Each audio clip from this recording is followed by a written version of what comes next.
live on our Twitch, YouTube, and Facebook channels with Salme Dahlstrom for the first time. Hi. Welcome. Hey, welcome to the podcast. We're happy to have you. We are going to talk about her work and her latest video that we have for her called "Pop Your Heart Out." And but first, we've got a sponsor, which is a first time for us. So we're going to actually switch over to the sponsor tag here. So we're working with Newsly, and Newsly is an interesting company. There's an audio app for iOS and Android. So you pick up web articles about what's trending topics on the web at any given moment, and it reads them to you in a natural human voice. So the first time in history on the net, the web becomes listenable. So you can browse articles from topics you choose and start playing. Stop scrolling, start listening. They have podcasts as well, so you can explore trending podcasts from over 40 countries. Our podcast, Family Electric Ghost, is on there now. So you download the Newsly app for free, and you can go to www.newsly.me or use the link in the description. If you use promo code GHOST2021, you receive a 1 month free premium subscription. So we got that done. So now we'll switch back to your link. So you see below is the link for Salme Dahlstrom, and this will be up through the whole episode. So hopefully everybody can go to that link and check out her work. We're actually going to queue up the video we just talked about. So we got it set up here, and we're going to go into this video. We're actually going to play the full length of the video, and then we're going to go into a full interview with Salme. So get ready, everybody. It's Friday night, and you get to watch this pretty cool video. So let me start it up, and here we go.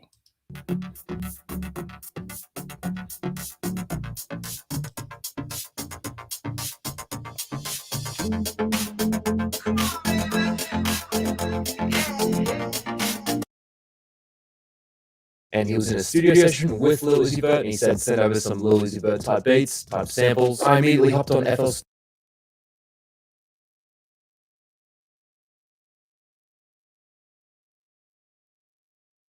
A little glitch there. We're going to cue that up again. Sorry about that. I don't know what happened with the net. So let me cue that back up. I don't know what happened there. Sorry.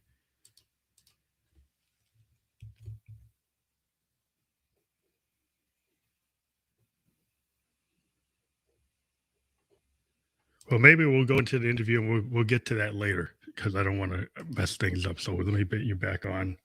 Sorry about this. It's not something that normally happens to us, but that's life. So let me get into this back here and get you back on the air. Sorry about that. Oh, no worries. No worries. So I want to get that queued up, but I don't want to distract. So let's get into your music, and then we'll talk about that video once I get it back going. So let's talk about how you first got into music. Like, because one of the things we like to ask artists, like, why did you choose to get into music? What was like the reason you felt that you had something to say? Right. Okay. Well, so a little bit of a two-part question, I guess, because I started playing classical piano at age 5. And the reason had nothing to do with the love of music. It all had to do with being extremely competitive and having an older sister. My sister Linda is 2 years older than me, and she was 7 at the time. And mom had set her up with piano lessons. And I was like, I want that too. Only because she had it. I had no idea what it entailed, but I wanted in. And so that's how it started. I convinced my mom that I was, could do it. And then I started playing the piano. And kind of, realized that I liked it. I kept going. And then at 10, 11, picked up an acoustic guitar, which was much more rock and roll, and started writing songs. And at that time, writing came naturally to me. It was like natural progress of playing, writing, but I didn't know if it was good or not. I just knew that I had, it was something I did that made me happy, made me, want to play it to other people, so on and so forth. So And then I played in bands after that and all of that. And I guess to answer the question, I realized that I really enjoyed it. It was something, and not only enjoyed it, it was something that I had to do for peace of mind, happiness of soul, stuff like that.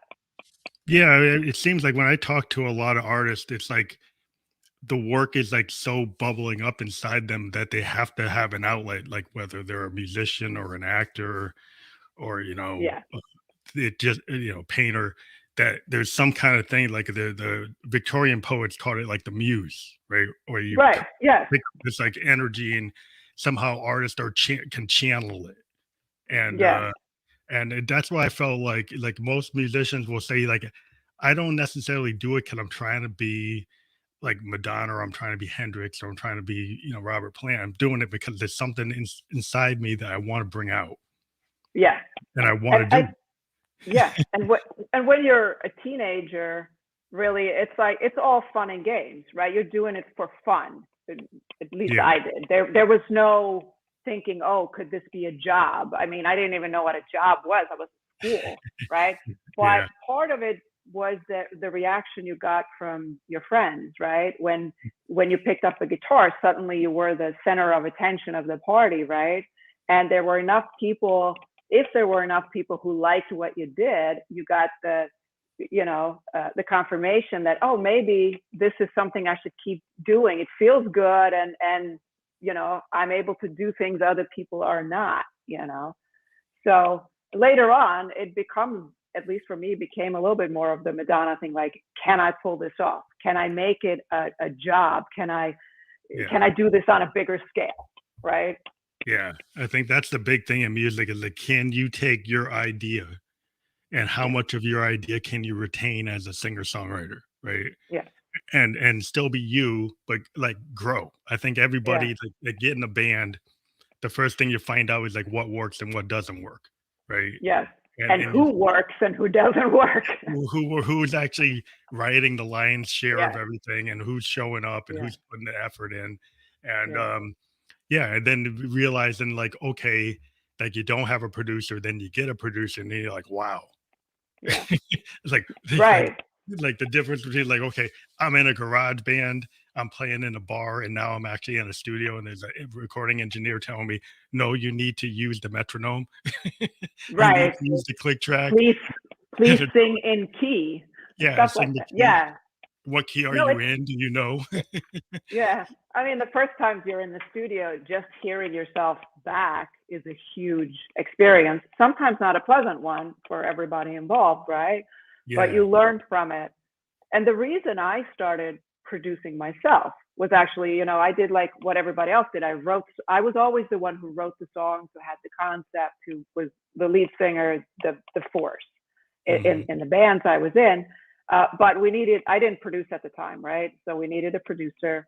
And the producers, as great as some of them were, they had their vision. As soon as you bring somebody else in, they're going to add to what you're doing, but bring their own flavor, right? Or in some cases, just fit you into what their sound is.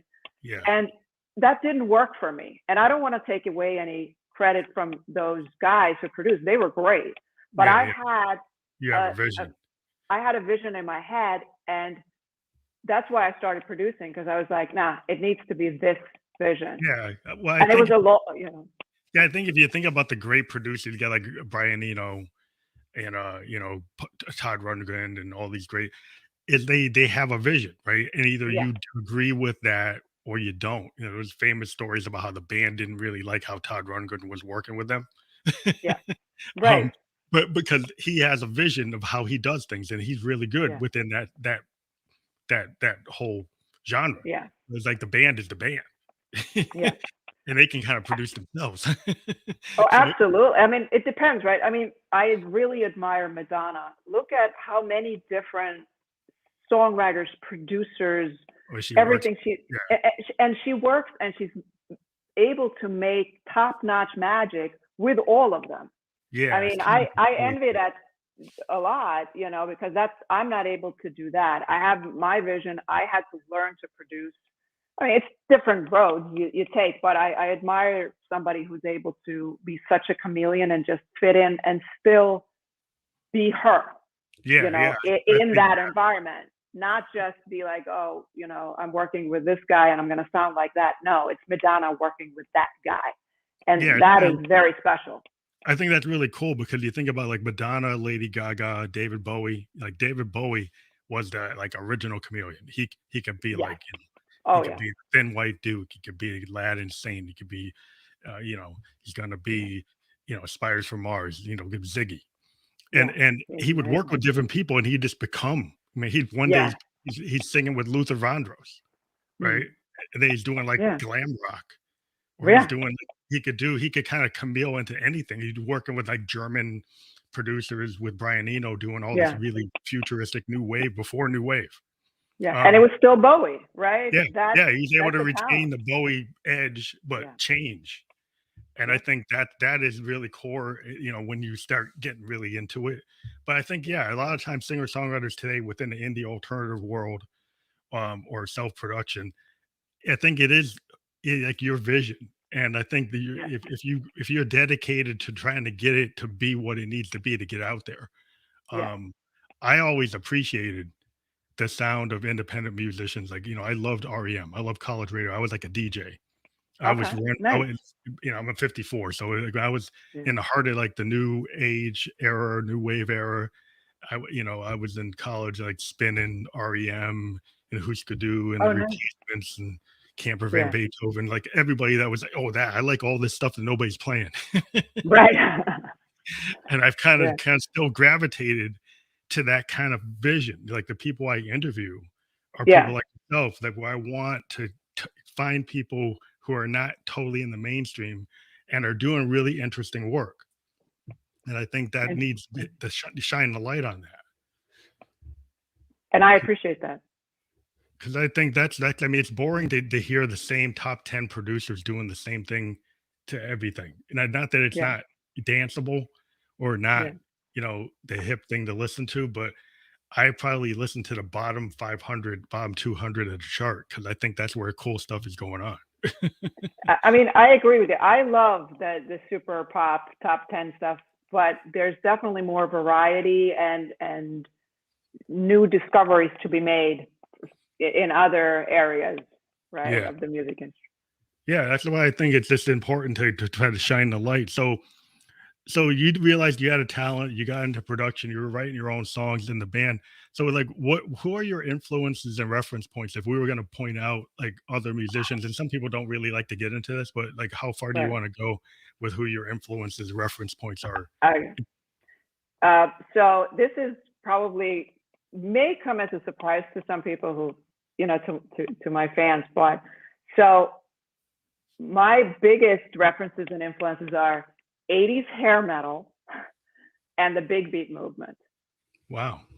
Yeah, I know. But if you listen to my music, I think if I explain it, you hopefully you hear it. The melodic stuff, like it's the melodies of the 80s Yeah. metal I stuff. do. That's also coming from Sweden, where everything's about melody. ABBA, Roxette, Yeah. everything is melodies and hooks and stuff. The 80s rock was super melodic, great pop songs, right? Yeah. But what I also loved about them, dressed up in the biggest sounds that you could play in stadiums and reach the guy, up in the nosebleed section, right? They were songs that were made to play for hundreds of thousands of people. And I love that bombastic glam part of it combined with the melody. Yeah, I think what's great about the 80s was like it is kind of hook oriented, but Yeah. then it's taken the progressive rock that like Genesis and Yes and all those guys did and narrowing it down into a more Right. digestible. So you're using the synthesizers that Genesis and Yes and Pink Floyd were Yeah. using, but you're Right. putting in more digestible melodies and loops that are kicking that people Yeah. find. It's the same thing like Prince did with Kraftwerk. He took Kraftwerk German sounds and then Yeah. made them work in 3-minute, 4-minute pop songs. Right. From a funk Because he had the melody, right? And he had Yeah. all the hooks and it was he made a real pop song out of it. Yeah, And that's so I fell in love with the big beat movement because it's also very big, right? yeah, But yeah. not full songs. But what I loved about it, especially Fatboy Slim, Chemical Brothers, The Prodigy, is the way they, as producers, I guess, treated the music. You know, Mm. cut it up, put it through whatever machine you have, see what comes out, More and experimental. Yeah, yeah, and genre hop. You know, just beg, borrow, steal from wherever country music. I'll put it in there, see what happens, right? So when I was putting my sound together, you know, and all that, I remember having this conversation with my manager, and he was like, "What are you doing? Like, what is the sound? Explain it to me." And I was like, "I want to get the energy of the big beat movement, and I want to be able to treat my music that way, but with real pop songs, like full on, like verse, pre-chorus, chorus, yeah. that kind of Just songs. And yeah. I want to get that in there instead of You want just the the one structure. hook."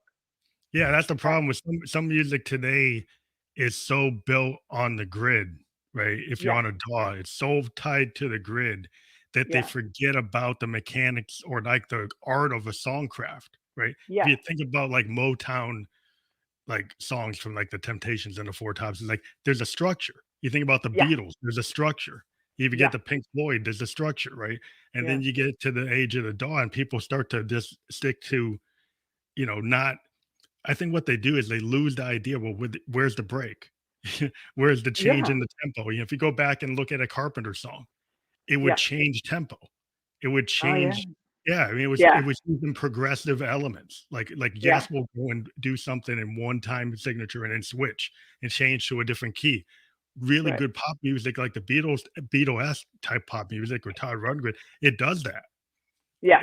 It changes and that gives it character. So there's these like moments in the song where it's like really important that it shifts. But Yeah. if you just keep a driving beat with no shifts, then it Yeah. becomes a little monotonous. And I understand it's kicking, but Yeah. it doesn't really give you the diversity of what you could do. Yeah. Um, And so I wanted, you're absolutely right. I wanted to marry the two. I wanted the best of both of those worlds. I wanted to have that kicking, driving thing, but at the same time have all the um the pop stuff of 60s, 70s, 80s, like a mhm. real pop song with the melodies and with the the bridge coming in and Yeah, all of that, right? yeah, having And a bridge is real important. You don't really hear bridges as much. I love bridges. I'm really into It's like I just love it when you get like a band that does that. I mean, I was listening to a band called Tennis that kind of emulates the Carpenters, and they had this pop song and it had a time signature shift. It had the drum beat oh, totally shifts to a totally different drum beat in the middle of nice. the song, and then goes slower, goes faster, speeds up. And I'm a big funk guy and I'm a big progressive rock guy. So if I would Okay. listen to like 10-minute songs from like Peter Gabriel Genesis, and Oh wow. Okay. it does that. Yes Yeah. songs do that. Yes. They go like 10 minutes. That's why they kind of like little mini operas. But and I like the Who, like Tommy. So that's like Nice. that. So you hear I'm gonna go there. That's where I like to go. Mm. But yeah, it's hard today when people only want to hear 2 minutes. Then you Yes. can't. But there are ways to even in 2 minutes do that. There are Yes. some people that can do that. So it's like even if you do 2 minutes, you could be more innovative. You don't have to have the thing just going the 808 doing the same kick all through the whole thing. You Right. you could do something else. But I Well, you think gave me something. You gave me something to think about there. I have not played around with tempo a lot, but now I'm going to think about it. yeah, I just think it's fantastic when you go back and you listen to some of the classic 60s, 70s stuff. Is you do the time signature changes are kind of the big parts of the songs. Yeah. And I really, really dig it. And I always kind of point it out as a producer to other people when I'm working with them. It's like, Nice. if you did that, it actually Right. would draw attention and to kind of change the structure of what you're doing. But Yeah. it's not easy to think that way because it's kind of like it's easier to just throw it on the grid. but Sure. yeah. So I was wondering, so what would you call? I think you did refer to what your writing style is, but if somebody was going to pin you in and say, "Well, how are we going to pitch this? What is your genre? Who are we sending this to? What's your writing style and your genre?" You would say you're like I multi-genre. go, no. Well, I have been labeled as electronic music, and I'm fine with that. Mm. Probably alternative, indie, electronic music. Is there more to it? Yeah, but Yeah, that's I what think it. that That's what sometimes it when is. you get put into that, what I had a problem is like the some people think electronic music is like EDM only, Yes. and they forget, like, when I say electronic music, I'm talking about, like, Pink Floyd and Yes and Genesis and, like, Quadrophenia and Barbara O'Reilly, I'm kinda, Keith Emerson, and so they Yeah. forget about that because Yeah. that's, like, the beginning, like, I'm a heavy Moog guy. I'm an analog synth modular synth guy, Nice. and so, like, that's what I grew up on. Stevie Wonder, Yeah. like Saturn, like like really heavy analog synthesizers and what you can do with them.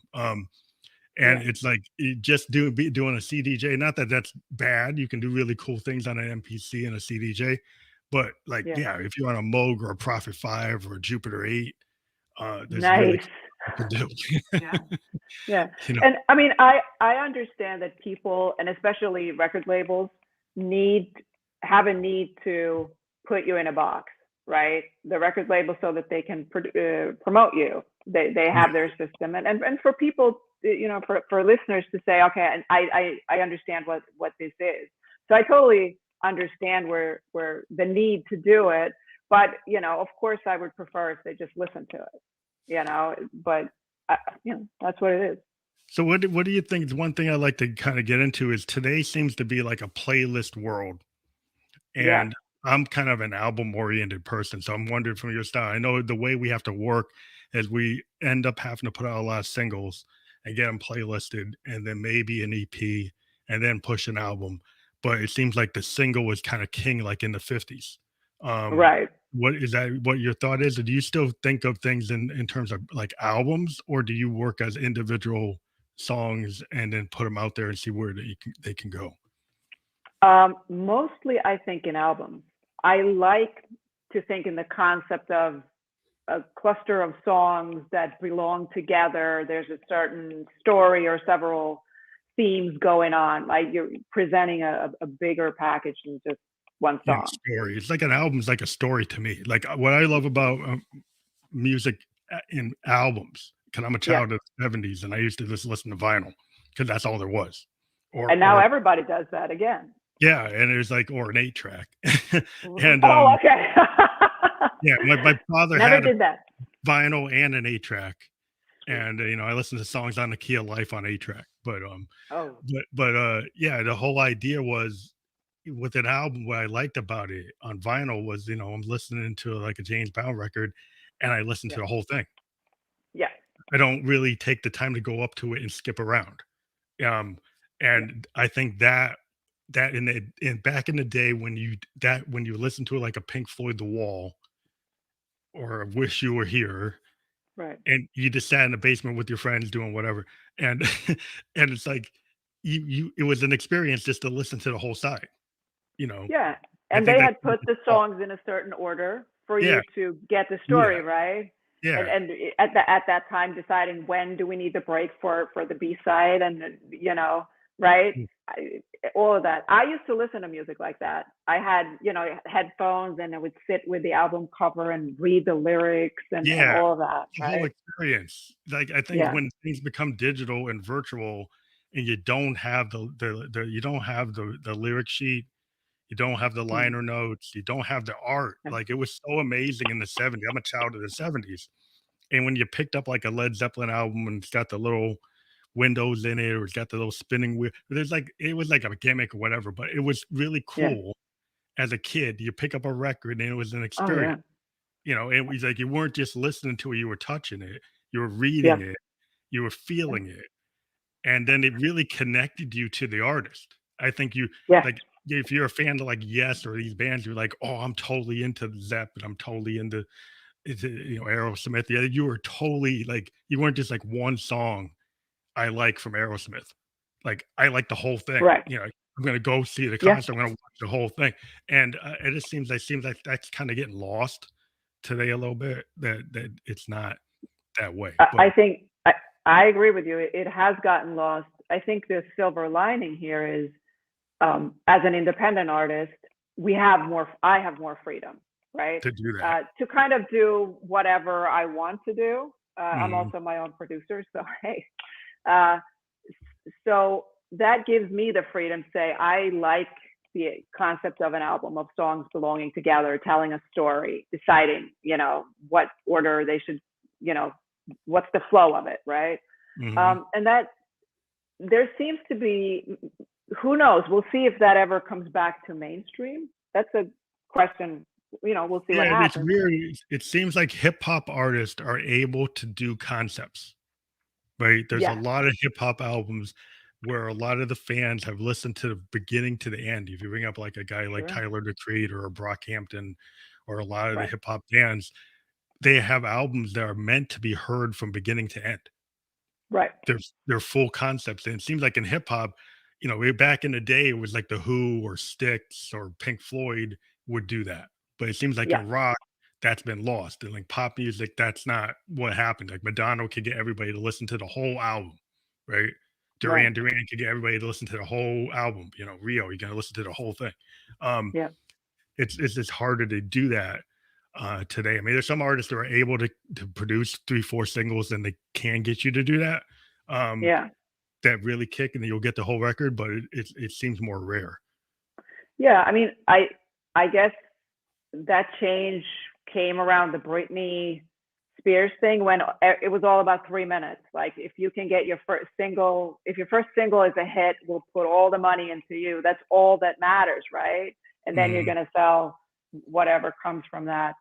A little bit back to I guess, the Motown era and the 50s and 60s where you only put out singles, right? So Yeah, and then pop, eventually, yeah, they put them into a record, but they all kinda didn't were disjointed. right. It's basically a collection of singles, right?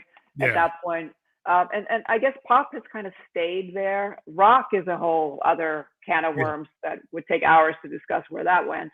Um, but I mean, I'm pretty hopeful and positive about where independent musicians, like, the vinyl is coming back. Probably Yeah. my next record I'm going to put out on vinyl, with the sleeve for you all, with all the lyrics on there and all of that. And more and more artists are doing that. And Yeah, I so, mean, most of the artists I've interviewed since 2018 are album focused, and when I oh, bring nice. this question up, most of the people that have been on my podcast have talked about like 100 artists since 2018, and they all are focused, except, there's some in between that weren't, but I would say the Mm, majority have right. brought out the fact that they did listen to things as albums. They do want to do it that way. And that's part Yeah. of why they're doing their own production work. Right. Because a lot of the people I talk to, that's what they do. And it seems to be like that's, in order to maintain that, you have to kind of control the reins, because if you go into the industry the way it is, they don't want you to do that. Right. So, Well, the music industry is set up in a different way for profit, right? yeah. They don't think, at least, that it's profitable to do it that way anymore. That's why the major label system fell apart. So we'll see what happens.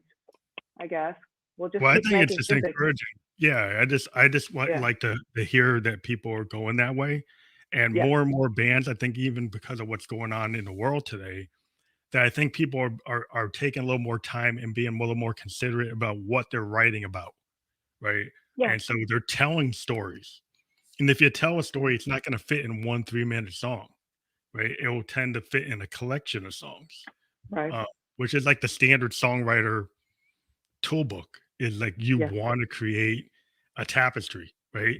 Yeah. You want to create like a blood on the tracks. You want to create some significant work that has Yeah. some kind of theme, and that's what the past had. And I think every songwriter is like, okay, well, I do have a collection of songs and they do go together. It might not be a concept, but it feels like they're connected. Right. Yeah, and I think that's like the goal of any great songwriter is like, I don't necessarily have to do Tommy or Quadrophenia, but I could do something like a tapestry, or I could do something like, anything that Bruce does. It's not necessarily a concept album, but it feels like they're No, all but yeah, when Bruce does a record, there is some kind of theme, right? yeah, It's yeah, slightly different. He's talking about certain era or certain you know, like that. So yeah, it's not Tommy, but it's pretty fantastic. Yeah. I love the way he puts things together. I mean, Yeah, like Nebraska to me is like I felt like that was a concept, even though it isn't, but it feels yeah, like it. But yeah. Well, the songs belong together, right? yeah, it just That's feels like he would decide to do this lo-fi thing, which I yeah, think is really cool when people decide, I can just take a Tascam and record everything there. Like I think PJ yeah, Harvey did something like that one time. She's just been putting out a bunch of demos lately, yeah. and it's like her demos are better than some people's finished masters. you know, Well, that says something about PJ Harvey, I think, how good she is. yeah, it's You cool know, when you can get that, somebody's yeah. first initial cut. But I do find, and I don't know, as a songwriter, I like to ask people this. When you work on a song, do you feel like the first initial takes on it really get to the heart of what you're working on? And as you do more and more takes, you get away from what the original intent was? Sure. Yes. It's always when it's new and fresh, it's um there's this usually a little bit of magic there that kind of wears off as you do take 30, 34, 35 Yeah. to get that line right. So I always record and keep the original like raw, rough vocals that I Or do or whatever, you know, and then I try to kind of fix them oftentimes, you know, when something is off there or yeah. whatever, because the energy is it's so fresh. Yeah, So yeah. sometimes I've heard that like a lot of bands, I was watching stuff on Fleetwood Mac and Elton John, he was saying like the third, we took like nothing but third and second takes because Yeah. the third and second takes were so much better than the 20th one. Yeah. That Oh yeah. that's what we took, and it's like, yeah, it's even if there's a mistake, you go back in a lot of old records, you can hear the clipping, you can hear where they cut the tape, you can hear there's Yeah. actually an error, Yeah. but it's so good, it Yeah. doesn't matter. Yeah. And I I mean, think that's one of the challenges I think today is when you record digitally, you don't just have 8 tracks or 16. You have as many as you'd like, right? me So too. you don't have to compromise in that department at all. And you can keep recording. You know, I have my own studio. I can spend all day doing one take after another, right? Yeah, So being a little stressed, you know, pressed for time, being a little feeling like, okay, we need to get it done. That's not necessarily a bad feeling to have. You know, this better be the take. Get a little bit of angst and passion in there, you know, rather than go, oh, we can do 300 takes, you know?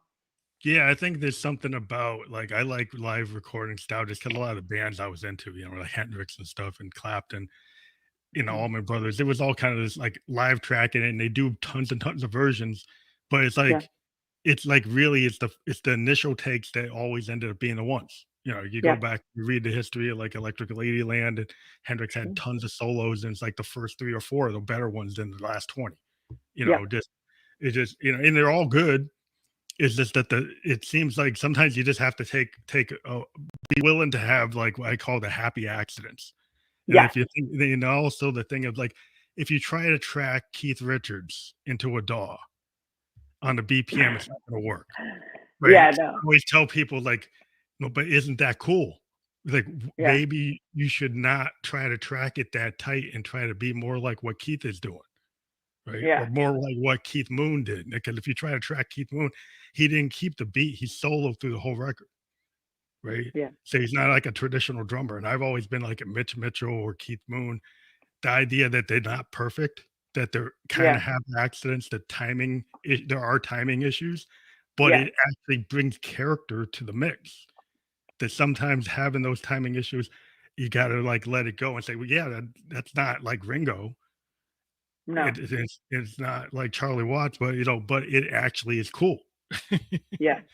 And I mean, that's one of the challenges, and I like this challenge is so I work in Logic, right? Mhm. And now you have all where you can actually import, let's say, a drum beat by Charlie Watts, you know, a couple of bars. He goes a little in and out of tempo, right? And then the program will analyze it and give you that tempo pattern for what you program, Oh, cool. Yeah, so right? correct. And, Yeah. and yeah, so it's like a groove thing, right? And I've been playing around with that, and it's not Charlie Watts, but for making electronic music, you can get that feel of a flow of a song with going a little bit in and out of tempo. Yeah. It's Yeah, pretty neat. that's cool. I mean, the way we do it with analog machines is I can have my LFO trigger my analog drum machine. So Oh, or okay. I'll have, like, an envelope or a LFO or an Yeah. oscillator or a random voltage generator. And Oh, so, okay. like, I like to play by myself. I'm a one person band. So what I do is like to make I have my synths are members of the band. And if I take my analog synths and they're all running different clocks and then they're all running these weird LFOs, they can sound like a fusion band because Oh, they'll nice. kind of randomly do things, but it'll be within the time, but they're maybe a little off time.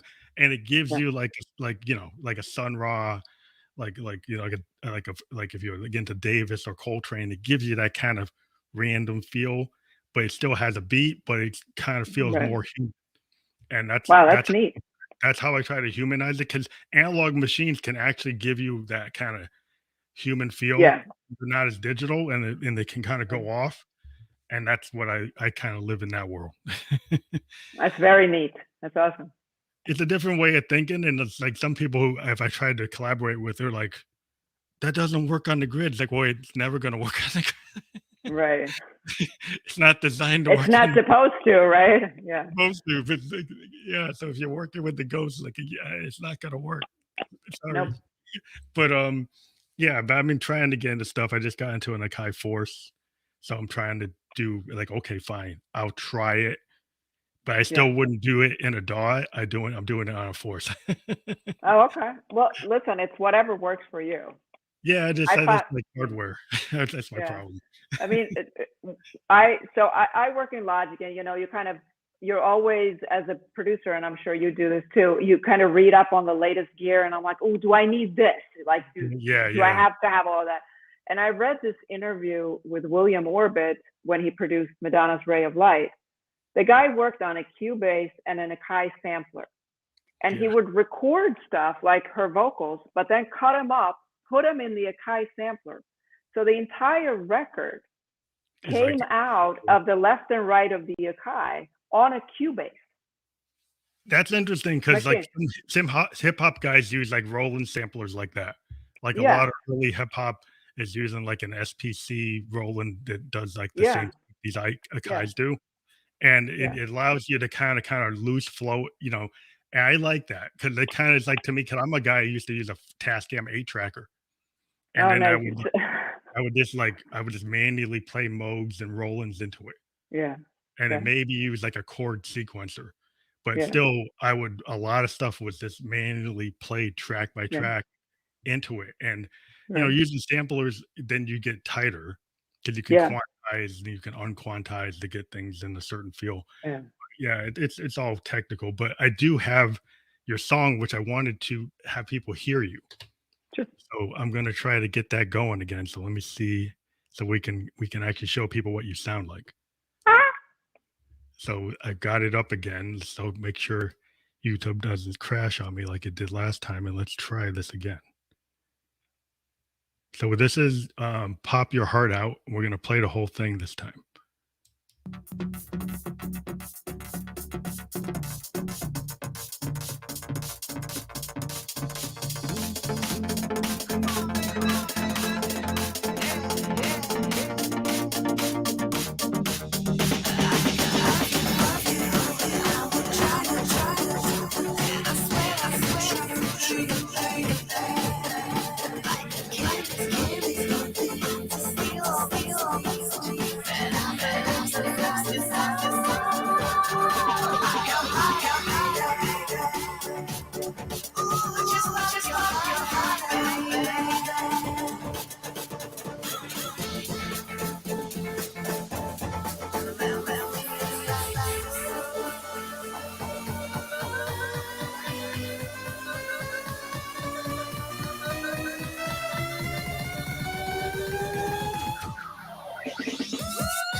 So that was Pop Your Heart Out. So we get back to our main interview. So you're still here with me, right? I can hear you. I am.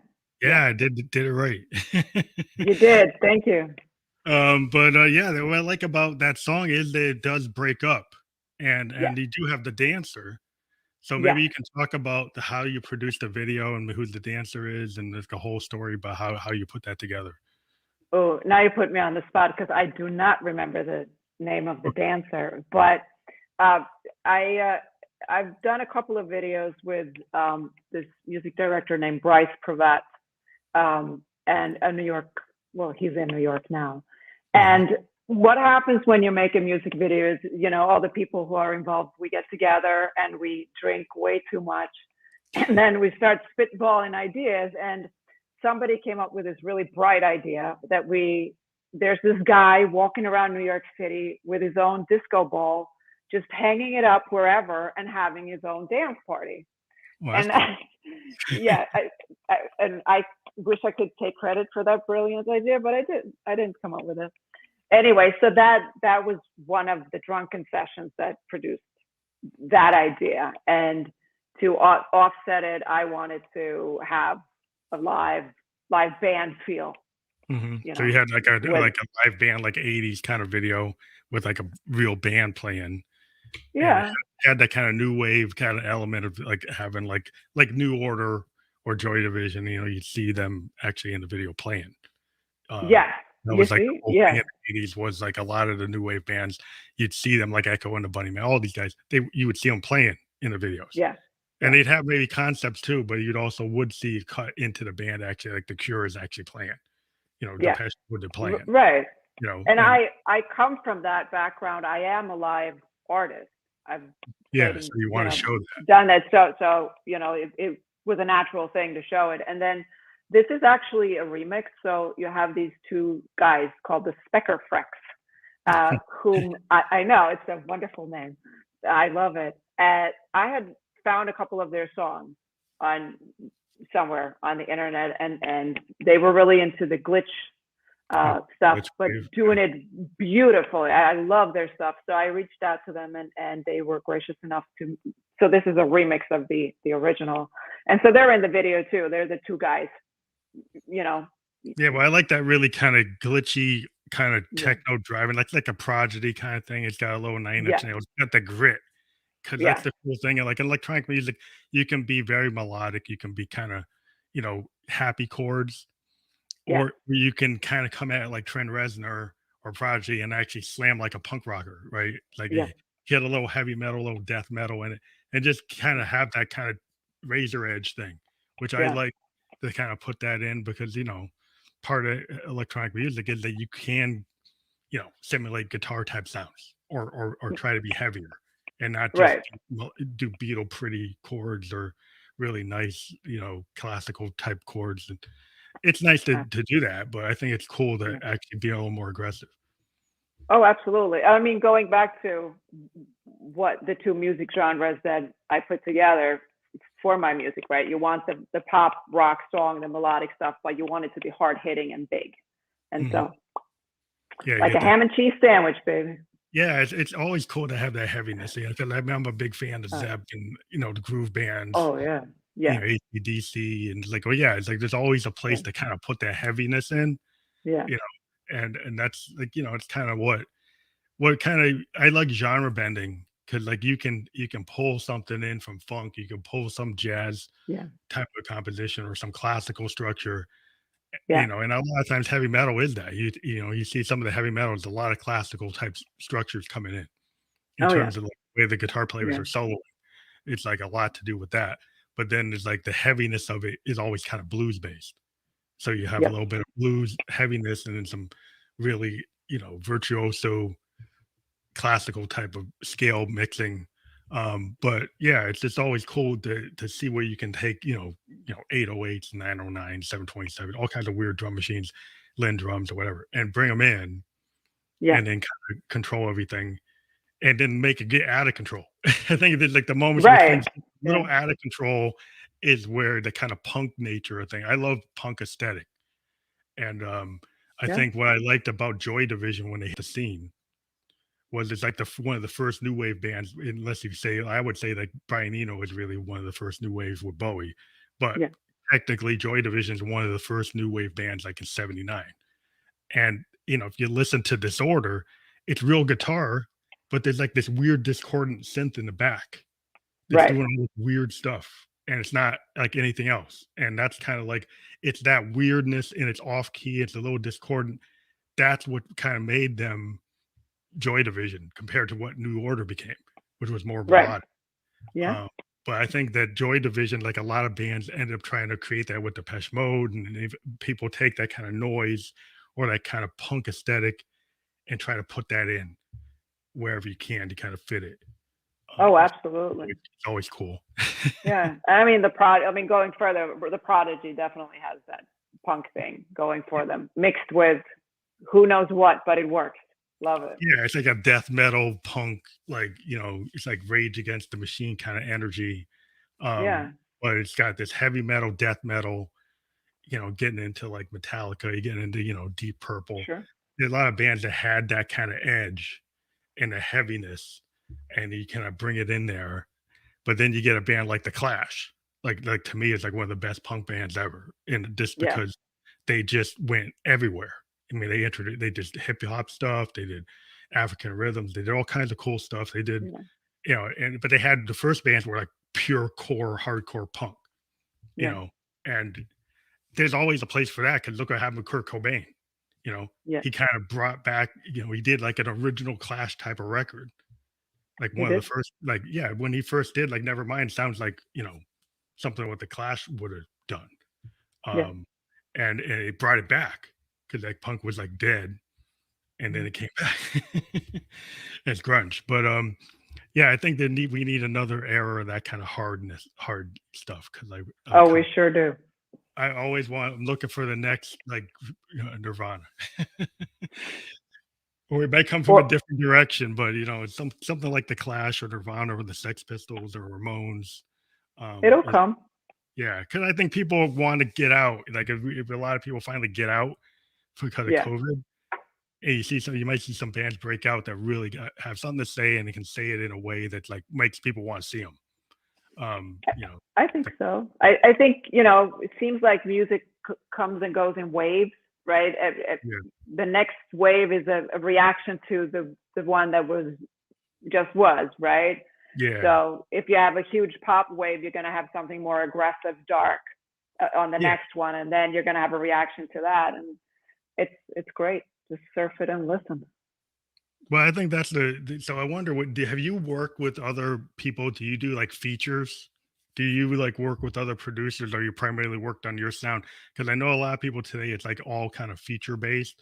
So like Right. the rappers that want to take something like a production that you're doing and I want that to be in my hip hop song or an EDM Right. song, a vocalist because they can't sing, but they need a vocalist. So have you had opportunities to kind of work cross genre like that? Yeah, quite a bit actually, and it's something that I really enjoy. Most of my records is me playing all the instruments, and I do my own editing and producing and yada yada yada. And I do, but especially when it comes to vocals, I enjoy using other voices other than just me, and then it's really genre hopping. I love some of the R&B gospel vocalists. It's a sound that really works with what I'm doing to get those voices in there. Also some retro voices like think electro swing, like or like 30s, 40s kind of voices I've used Yeah. vocalists like that. And then also when it comes to the instrumental side, different guitar players, right? You get your funk guitar player in there. I got a banjo player once I brought in. Yeah, But I Americana treated, was a nice. yeah, I had this guy, Ian Thomas, love him. I saw him play in a small club in New York. He's like a Bob Dylan Oh, type of Dylan, guy. Dylan, yeah, Yeah. that's And he always. came over and, he's like, I drink Guinness beer. And so I got him some Guinness beer. He came over with his guitar and his harmonica. And Oh, I just wow. put up some beats and he just played and it was magical. And the song Little Helper came from that. That's him playing the acoustic and the harmonica on it. And it's a total like electronic pop song, but with Ian Thomas slash Dylan in there. I think that's really cool to kind of cross that because, like, if you think about that Dylan sound when he was just on his harmonica and a guitar, that's a cool Oh, thing. And if yeah, you kind of merge that with like modern beats, that's it. yeah, Like you see that kind of going on today with country influenced hip hop. yeah. There Oh, that yeah. that there's like people thought, oh, well, that couldn't work, and then it's working, right? And so It's working just like great. like fusion jazz based hip hop. There's a lot Yeah. of I really like it when you like a rap artist will kind of just do spoken word over like a fusion band. Like a Oh, fusion yeah. jazz band in New York will actually Sure. just play and then it have 'em be like a poet just reading poetry. And that always, I always felt like Lou Reed and the Velvets, that's what that was.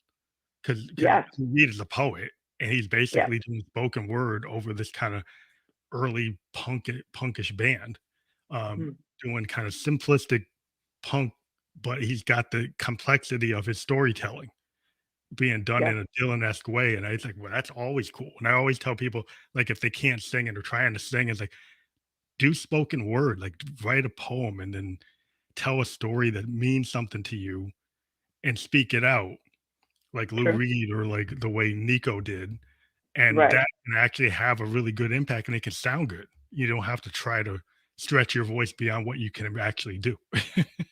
Yeah. So there's different things you can do. I mean, it's not gonna be that song you were trying to do, but it might be a song that you should do. No, I agree with you. I mean, go where it's hard because you oftentimes you know what you want to sound like, right? I mean, I want to sound like Whitney Houston. It's never gonna happen, right? Yeah. Yeah, I have to But know that. so go where the song takes you, right? Yeah, yeah. Make it special. Make it you. Yeah, if you think about it, you think of like a Juliana Hatfield or a Liz Phair. They don't have Whitney Houston's voice, but for their Yeah. work, their voice is the only voice you could ever use, Right. right?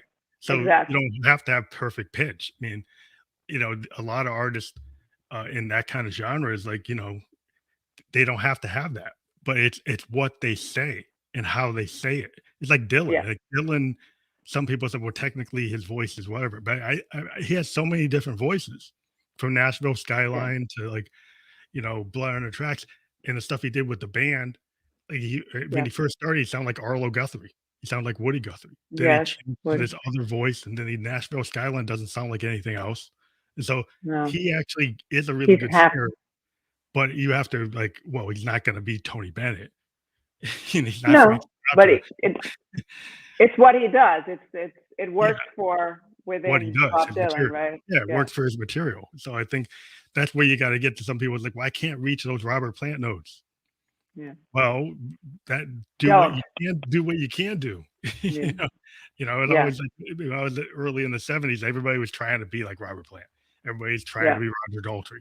And it's like that you're not gonna be able to be those guys. Like be who you are, like you Yeah. said, and then be the Yeah. best version of you.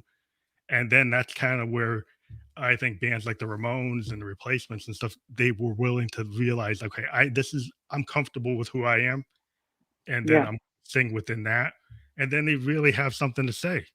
Um, even like Michael Stipe, you think about that. It's like, you didn't even know what REM was saying in the first records.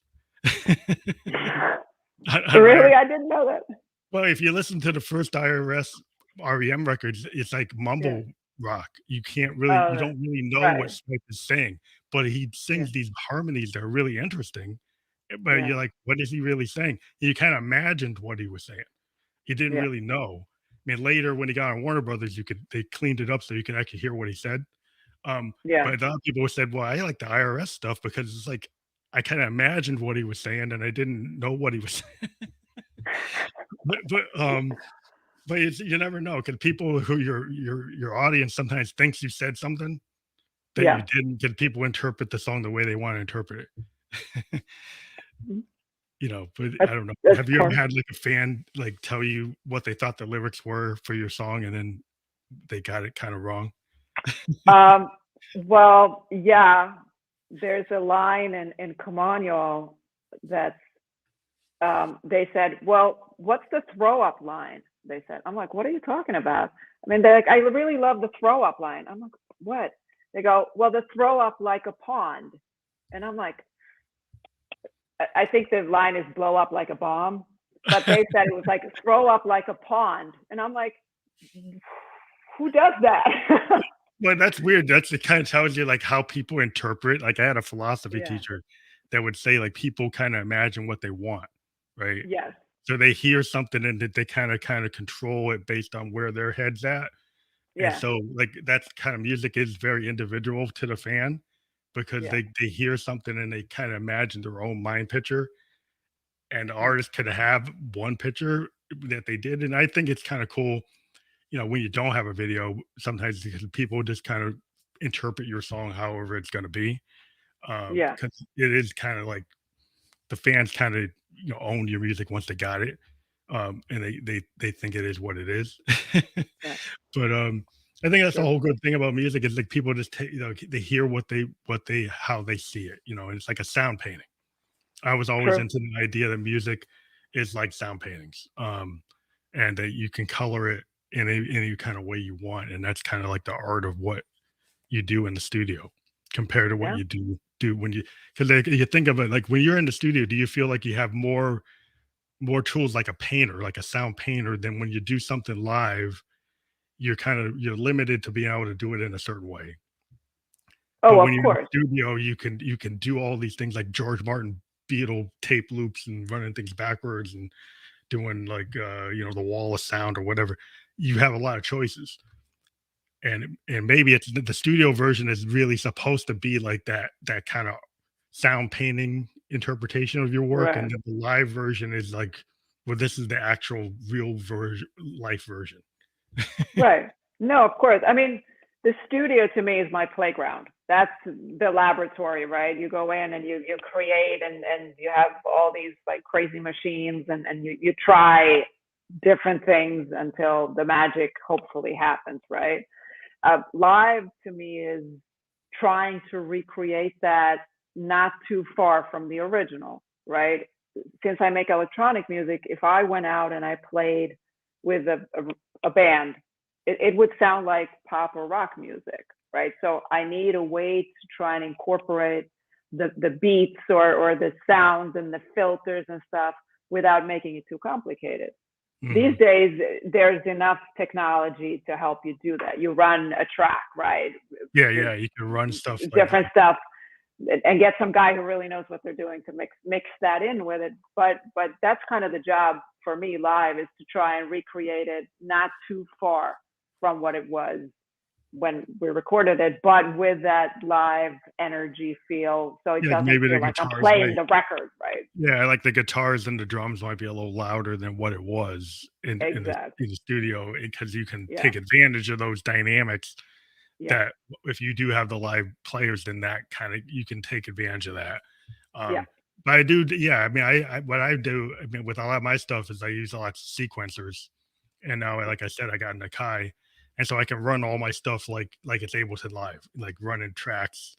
But I Nice. like to like not necessarily play it the way I wrote it, just because it's Ah. kind of like I'm gonna come over like a jazz guy. So if I do something, my thing is like I don't like to play my song the same way. I can if I want, if I really Yeah. have an audience that wants to hear something the way I wrote it, I will Yep. do it. But a Okay. lot of times I'd like to go out and actually purposely change it because then that makes it like unique for that performance. Um, Yeah. That's and so amazing.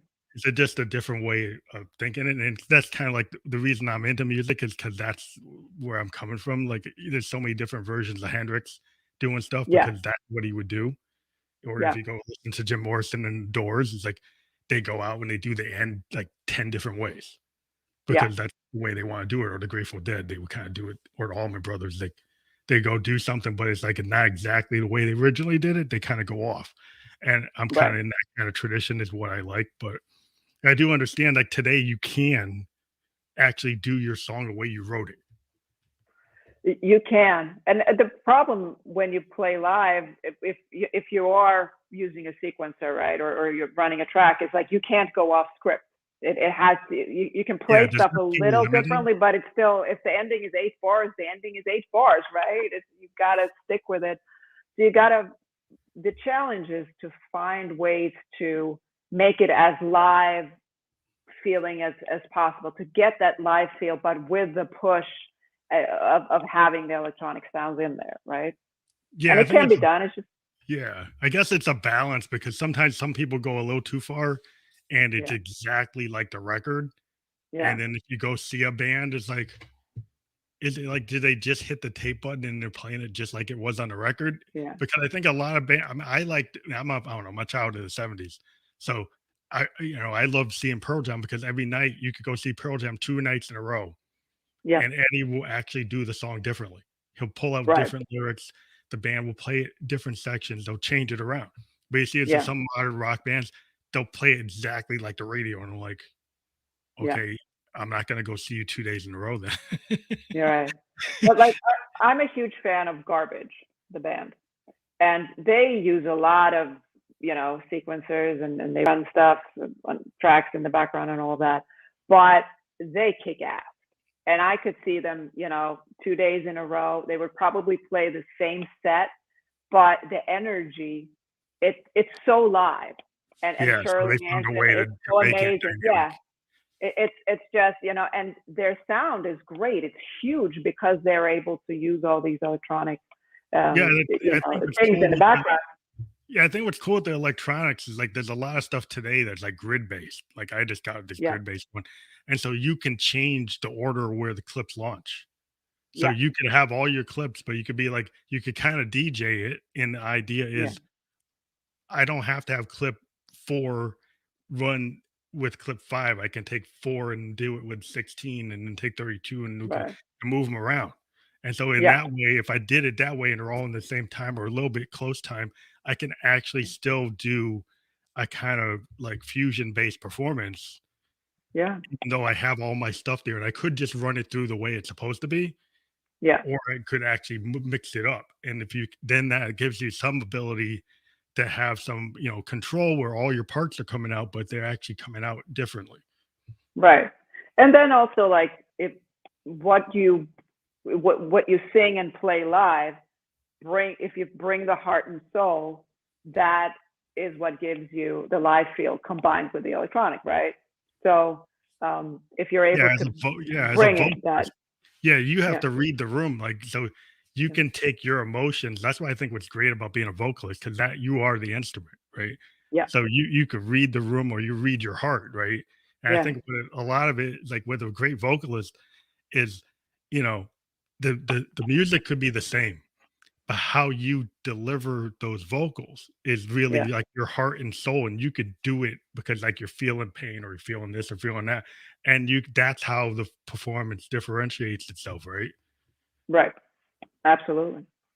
And you're gonna sing a little off key, you're gonna sing it a little differently, you're gonna, like you said, read the room, and that brings the heart and soul. Same as the guitar player, when he plays a little different. He feels it a little bit more over here, right? Tonight he's feeding off whatever goes on over there.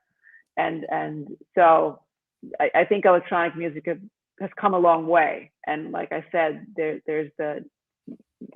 you have the technical stuff to help you today to be able to bring the two feelings together. So I was wondering, like, have you done a lot of like online, like festivals, or because of, like what I've the complaint I've had from musicians is like if I do an online show, I can't read the room. Right, So I'm kind of reading to this like dead audience that I can't feel anything coming right, back. So I have no idea what if they're digging it. And some people have a hard time performing if they can't get that instant feedback. So have you tried to do that? And if you have issues with the way online is today? I have not done online performances. And actually, now that you describe it this way, that this is probably why. I'm a huge reader of the room and the energy coming from the audience, going through me feeding it back to them. I imagine doing an internet kind of, or the streaming show, like you're performing in a TV studio or something, Yeah, it's it, like yeah.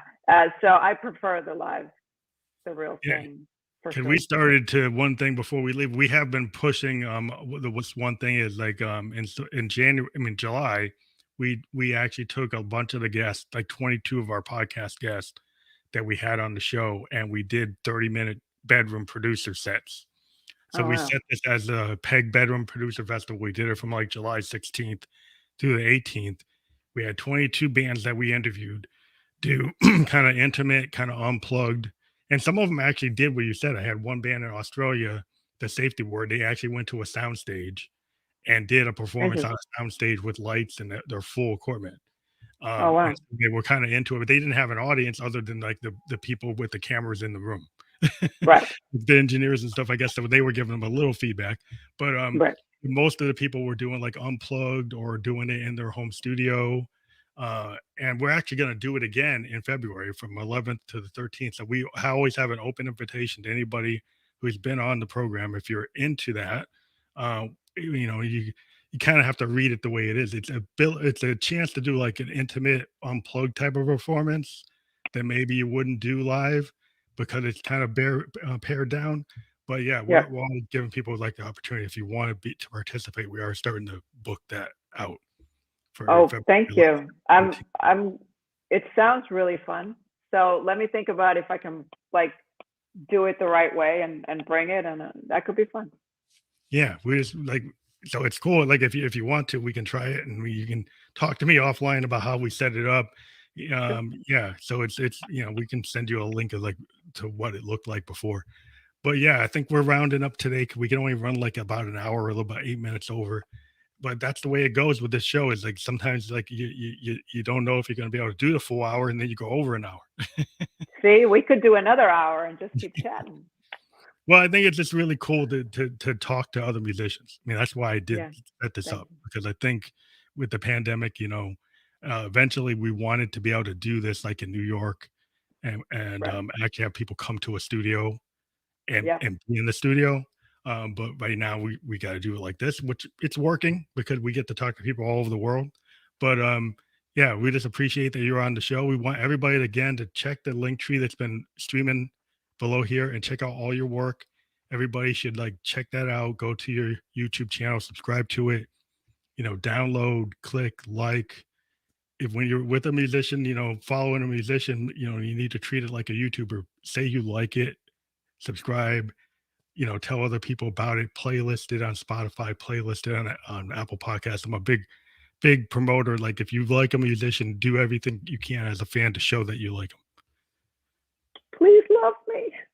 Well, yeah, I think it's just, coming from the back in the Yeah. day in the 70s, we kind of did love people like that. I think we should try to get Yeah. that back. I appreciate that. Thank you so much for having me. Thank you very much for being on the show.